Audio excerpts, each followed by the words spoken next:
2024 December 26 China ലോകത്തെ ഞെട്ടിച്ചുകൊണ്ട് ഒരു ഫൂട്ടേജ് പുറത്തുവിടുകയുണ്ടായി.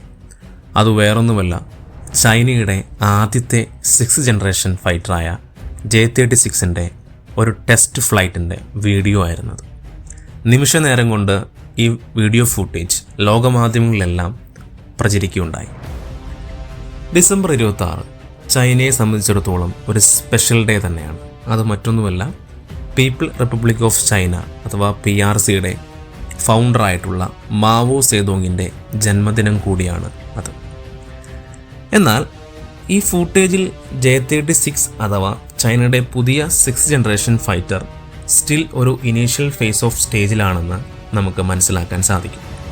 കാരണം വേറൊന്നുമല്ല, ലാൻഡിംഗ് ഗിയർ ഡൗൺ ചെയ്ത് ഫ്ലൈറ്റിൻ്റെ നോസിൻ്റെ ഭാഗത്ത് ഒരു flight data probe system install ചെയ്ത് വളരെ ലോവർ ആൾട്ടിറ്റ്യൂഡിലാണ് ഈ ഫ്ലൈറ്റ് ഫ്ലൈ ചെയ്യുന്നത്. So flight data probe system install ചെയ്തതിനാൽ ഇതൊരു പരീക്ഷണ പറക്കൽ തന്നെയാണ് എന്നതിൽ യാതൊരു സംശയമില്ല. ഇനി എന്താണ് ഫ്ലൈറ്റ് ഡാറ്റ പ്രോബ് സിസ്റ്റം കൊണ്ട് ഉദ്ദേശിക്കുന്നത് വെച്ച് കഴിഞ്ഞാൽ, ഒരു ഫ്ലൈറ്റിൻ്റെ ഇനീഷ്യൽ സ്റ്റേജിൽ അതിന് എത്രത്തോളം എയർ സ്പീഡിൽ അതിന് ഫ്ലൈ ചെയ്യാൻ സാധിക്കും, അതിൻ്റെ ആൾട്ടിറ്റ്യൂഡ് എത്രത്തോളമുണ്ട്, അതിൻ്റെ ആംഗിൾ ഓഫ് അറ്റാക്ക് എത്രത്തോളമാണ് എന്നത് കാൽക്കുലേറ്റ് ചെയ്യാനും അത് മെഷർ ചെയ്യാനും വേണ്ടി ആ ഫ്ലൈറ്റിൽ സ്ഥാപിക്കുന്ന ഒരു സിസ്റ്റമാണ് ഫ്ലൈറ്റ് ഡാറ്റ പ്രോബ് സിസ്റ്റം കൊണ്ട് ഉദ്ദേശിക്കുന്നത്. എന്നാൽ ഈ ഫ്ലൈറ്റിൻ്റെ പുറകിൽ ഒത്തിരി റൂമേഴ്സുകൾ പ്രചരിക്കുന്നു. 2024 ഡിസംബർ 26 ചെങ്ഡു എയർക്രാഫ്റ്റ് കോർപ്പറേഷൻ്റെ ഹെഡ്ക്വാർട്ടേഴ്സിൽ നിന്ന് പറന്നുയരുന്ന J-36 ഒരു ഫൂട്ടേജാണ്, വീഡിയോ ഫൂട്ടേജാണ് ഇന്ന് ലോക മാധ്യമങ്ങളിൽ പ്രചരിക്കുന്നത്. എന്നാൽ അതേ ദിവസം തന്നെ ഷേങ്യാൻ എയർക്രാഫ്റ്റ് കോർപ്പറേഷനിൽ നിന്ന് മറ്റൊരു ഗ്രൗണ്ട് ഫൂട്ടേജും ലഭിക്കുകയുണ്ടായി. വേറൊന്നുമല്ല, അത് ചൈനയുടെ മറ്റൊരു ഫ്യൂച്ചറിസ്റ്റിക് ഫ്ലൈറ്റ് ആയിട്ടുള്ള JX-6 ഒരു ഡിസൈനാണ്. എന്നിരുന്നാലും ചൈനീസ് സോഷ്യൽ മീഡിയയിൽ ഷെയർ ചെയ്തതും പ്രമുഖ ചൈനീസ് മിലിറ്ററി ഏവിയേഷൻ അനലിസ്റ്റ് ആയിട്ടുള്ള ആൻഡ്രിയാസ് റുപ്രക്കെറ്റ് എക്സിൽ ഷെയർ ചെയ്തതുമായ ചിത്രത്തിൽ J-36 റിയർ ആക്സെപ്റ്റ് വ്യൂ കാണിക്കുന്നു. അതിൻ്റെ 3 എൻജിൻ നോസിലിൽ നിന്നും ആഫ്റ്റർ ബേണുകൾക്ക് സമാനമായ എക്സ്ഹോസ്റ്റുകൾ കാണാൻ സാധിക്കും. ഇനി ഇതിൻ്റെ ഡിസൈനിലോട്ട് വരാം.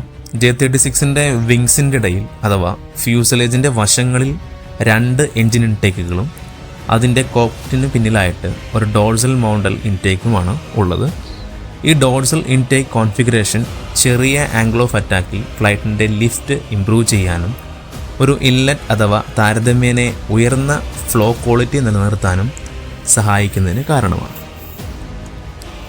പിന്നെ J-36 ഡിസൈൻ എന്ന് പറയുന്നത് ഒരു ടൈൽലെസ് ആയിട്ടുള്ള ഫ്ലൈവിംഗ് കോൺഫിഗറേഷനോട് കൂടിയിട്ടുള്ളതാണ്. ഇതിന് twin wheel nose landing gear ആണ് ഉള്ളത്. പിന്നെ നമുക്കറിയാം, റഷ്യയുടെ തന്നെ മറ്റൊരു വിഖ്യാതമായിട്ടുള്ള ഫൈറ്റർ ബോംബറായിട്ടുള്ള Su-34 സമാനമായ tandem wheeled main land gears ആണ് ഇതിനും കാണപ്പെടുന്നത്.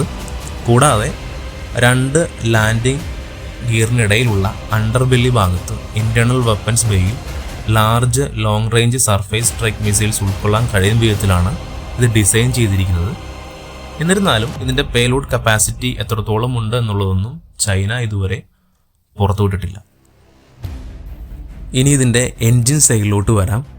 പ്രമുഖ ചൈനീസ് ഓൺലൈൻ മീഡിയാസ് പോസ്റ്റ് ചെയ്തിരിക്കുന്നതനുസരിച്ച് ഈ എയർക്രാഫ്റ്റിൽ ഉപയോഗിക്കുന്നത് ചൈനയുടെ തന്നെ വിഖ്യാതമായിട്ടുള്ള WS-10C ടർബോ ഫാൻ എൻജിൻ ആയിരിക്കുമെന്ന് പറയപ്പെടുന്നു.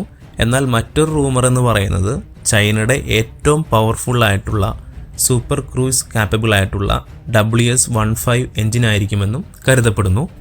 ഈ WS-15 എൻജിൻ ചൈന അവകാശപ്പെടുന്നത് അമേരിക്കയുടെ വിഖ്യാതമായ ഫൈറ്റർ ജെറ്റ് F-35 സീരീസിൽ ഉപയോഗിച്ചിട്ടുള്ള പ്രാറ്റ് ആൻഡ് വിറ്റ്നിയുടെ F-135 സമാനമാണെന്നാണ് ചൈനീസ് എഞ്ചിനീയർമാർ അവകാശപ്പെടുന്നത്. അതുമാത്രമല്ല, റഷ്യയുടെ ഏറ്റവും പ്രസിദ്ധമായിട്ടുള്ള എഞ്ചിനായിട്ടുള്ള Saturn AL-41 F1S turbo fan എഞ്ചിനുകൾക്ക് സമാനമായ രീതിയിലാണ് WS-15 എഞ്ചിൻ നിർമ്മിച്ചിട്ടുള്ളതെന്നാണ് ഇവരുടെ അവകാശവാദം.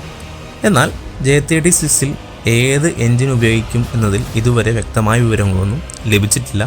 എങ്കിലും ചൈനീസ് എഞ്ചിനീയർമാർ US-ന്റെ NGAD പ്രോഗ്രാമിൽ വികസിപ്പിക്കുന്ന ഏറ്റവും നൂതനമായ എഞ്ചിനുകൾക്ക് സമാനമായി ഒരു അഡാപ്റ്റീവ് സൈക്കിൾ എഞ്ചിൻ വികസിപ്പിക്കാനുള്ള ശ്രമത്തിലാണെന്ന് കരുതപ്പെടുന്നു.